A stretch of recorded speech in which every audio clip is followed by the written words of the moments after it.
Hey, you found the follow through. I'm Pastor Fred. We are living for God. We're listening to Him. We're following Him all of the time. So what you do is hit that subscribe button and share this with somebody in your life who needs to hear it. We are in the week that is called Holy Week, and we're tracking the steps of Jesus as He goes to the cross. We're in Wednesday, and we're going to look at Mark 14, verses 1 and 2, and really ask ourselves, hopefully the question we ask all week is, what did Jesus do for us? Because it really does show how much God loves us. I mean, most of us worry about that from time to time, don't we? We look at how we live our lives, we look at the issues that we have, maybe we failed, and we just can't escape it. It's there, God's got us, and we just like, well, okay, this is the umpteenth time I've done this, or felt this, or said this. And we want it gone from our life, but we wonder, like, is God going to be like all the people in my life who don't want to deal with it anymore, who just run off, or who hold a grudge or hold it against me? And God says, I don't do any of that stuff. In fact, this is more than just a story. This is more than just details in the plan of God. Look at what He was willing to do. Look at how serious He is with dying for you, and how this really was a plan, right? He goes right to the heart of in Jerusalem, right to where it would happen. I mean, he guaranteed that it would happen.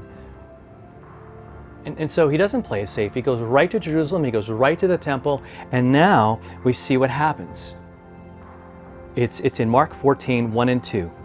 There we read that it was 2 days before the Passover and the Feast of Unleavened Bread. So we're in like the Wednesday of this. And chief priests and the scribes, they were seeking how to arrest Jesus by stealth and kill Him. So they're not going to do it by the book. They're not going to do it out in the open. They're going to do it kind of on the sly. Not so good. But their goal is clear. They want to kill Him.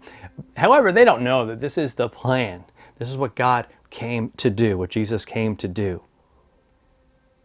And here's why. Because they said that not during the feast, lest there be an uproar from the people. So they still want to save face. They don't want to lose any power. They don't want to get anybody unduly upset. And that kind of shows their heart. You know, it's not beating for God. It's not their plans and their purposes are not God's purposes and plans. And so for us, we want to look at the fact that even though sometimes we share that same attitude, that we ignore God and we do that, but He says, take that to me and know that you're forgiven. Know that I went to that cross, and know that I suffered and died, and know that I came to set you free. That I came to set you free. So look at each and every betrayal that Jesus had to endure, each and every one of those disciples that turned and ran. How he must have felt. How his heart must have ached and just bled because of how he was treated. But to know that he did it knowing that that would happen, to me that's amazing. To me that's what love really is. Giving when it not only hurts, but when it takes everything from you. And when he freely gives it for us on that cross.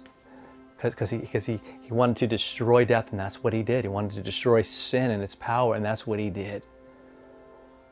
And so let's spend some time today thanking God for the incredible faithfulness that He shows us day in and day out. And let's bring that same faithfulness and love to the people around us so that they might know who He is and just how amazing He is. All right? Have a great rest of your day, and we'll be there tomorrow for One Day Thursday.